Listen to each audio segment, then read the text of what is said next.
Our next topic is issues in managing dominant shareholders. What are the issues in managing shareholders in corporate governance?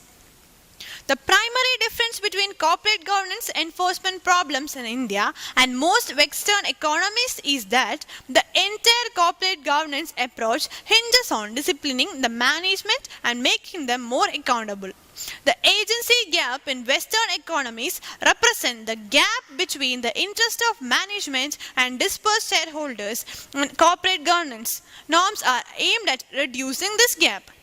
However, in India, the problem since the inception of joint stock companies is the stranglehold of the dominant or principal shareholders who monopolize the majority of companies' resources to serve their own needs.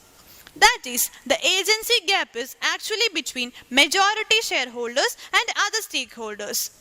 Secondly, much of global corporate governance norms focus on boards and their committees, independent directors, and managing CEO succession.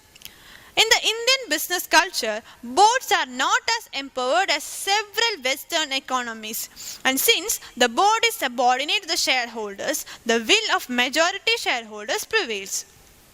Therefore, most corporate governance abuses in India arises due to conflict between the majority and minority shareholders. This applies across the spectrum of Indian companies with dominant shareholders, PSUs, multinational companies, and private sector, family-owned companies and business groups.